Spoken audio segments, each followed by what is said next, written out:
Il était une fois, dans une chaumière où l'âtre brillait chaudement et où les roses grimpaient au mur, vivait une femme, son cœur douloureux d'un désir d'enfant, ses jours un murmure de solitude sous un ciel esselé. Elle chercha une sorcière, son manteau un voile de secret, et la supplia « Donne-moi un petit être », offrant sa dernière pièce. La sorcière pressa une graine d'orge dans sa paume. Plante-la, croassa-t-elle, et la femme s'exécuta, la soignant avec des chuchotements et de l'eau jusqu'à ce qu'une tulipe s'épanouisse, ses pétales s'écartant pour révéler une fille pas plus grande qu'un pouce, Poucelina, sa peau un rose de pétales, ses yeux 2 étoiles, sa voix un carillon de printemps. La femme la berça dans une coquille de noix, lui chantant des berceuses, et Poucelina dansait sur la table, ses petits pieds un frémissement, son monde une floraison d'amour sous le regard de sa mère. Une nuit, un crapaud, ses verrues luisantes, sauta par la fenêtre, son coassement rauque, elle épousera mon fils. Et enleva Poucelina, l'emportant sur une feuille de nénuphar dans un ruisseau boueux. Le fils du crapaud glouglouta, ses yeux globuleux, mais Poucelina pleura, ses larmes un appel aux poissons en dessous. Ils rongèrent la feuille, et elle dériva, une tache sur une feuille, le courant son guide.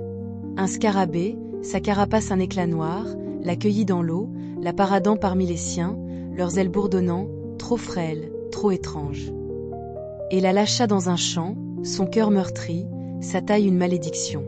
L'été s'éteignit, et une souris des champs, ses moustaches acérées, l'accueillit, son terrier un nid de chaleur, insistant, « Épouse mon voisin, la taupe, il est riche et aveugle. » La taupe, son velours sombre, creusait près, sa voix un bourdon de terre, et Poucelina frémit, son esprit flétrissant à l'idée d'une vie sous le sol.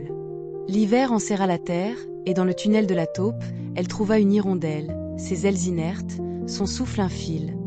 Elle la soigna avec des miettes et des chansons, sa bonté une étincelle dans l'obscurité.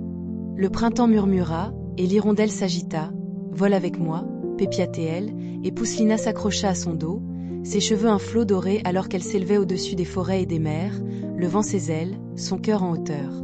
Elles atterrirent dans un jardin d'éternelle floraison, où les fleurs se dressaient comme des arbres, et un prince féerique, sa couronne une goutte de rosée, ses yeux un reflet des siens, l'accueillit, petit comme elle, rayonnant d'émerveillement.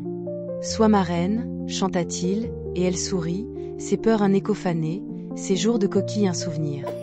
Des ailes jaillirent de son dos, un don des fleurs, et elle dansa avec lui, son nom désormais Maya, sa vie une fleur déployée. La chaumière resta vide, le désir de la femme apaisé, et si vous errez dans ce jardin aujourd'hui, dit-on, là où les pétales brillent et les brises fredonnent, vous pourriez voir un éclat, une petite reine, née d'une graine et d'un vœu.